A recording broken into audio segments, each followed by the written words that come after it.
বাংলাদেশের নারী ফুটবলে চলছে এক নজিরবিহীন সংকট। মুখোমুখি ব্রিটিশ কোচ পিটার বাটলার আর তার শীর্ষ 18 নারী খেলোয়াড়। পাশাপাশি ফেডারেশনও বাটলারের সঙ্গে নতুন চুক্তিতে অনড়। ক্যামেরার সামনে মুখ খুলতে না চাইলেও অনুশীলন থেকে দূরে থাকা 18 নারী ফুটবলার স্পষ্ট জানিয়ে দিয়েছেন পিটার বাটলার থাকলে তারা খেলবে না।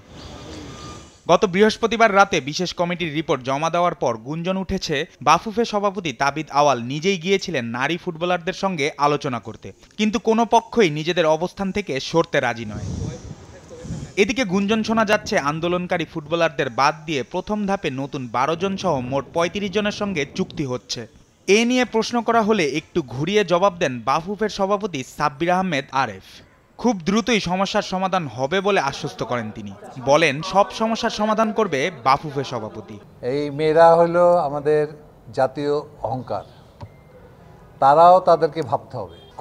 কোচের জায়গা থাকবে, প্লেয়ারের জায়গা থাকবে। কোচের দায়িত্ব হলো প্রশিক্ষণ দেওয়া, মেয়েদের দায়িত্ব হলো প্রশিক্ষণ নেওয়া। যার ইমেজ তাকেই ধরে রাখতে হবে। আল্লাহর রহমতে সব সমস্যার সমাধান অবশ্যই হয়ে যাবে।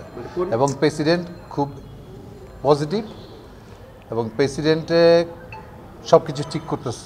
এ সময় তিনি কথা বলেন ফিফার অডিট প্রতিনিধি দলের বাংলাদেশ সফর নিয়েও। তারা তো বুধবারের মধ্যে আসার কথা। অডিটটা হয়ে যাবে। এদিকে বিদ্রোহী ফুটবলাররা এখনও ক্যাম্পেই আছেন। আগামী কয়েকদিনের মধ্যেই জানা যাবে পিটার বাটলার থাকছেন নাকি নতুন কোনো নাটকীয় মোড় নিচ্ছে বাংলাদেশের নারী ফুটবল। আপাতত অনিশ্চয়তার কালো মেঘে ঢেকে আছে নারী ফুটবলের ভবিষ্যৎ। জুবায়ের নূর, স্পোর্টস ডেস্ক, দেশ টিভি।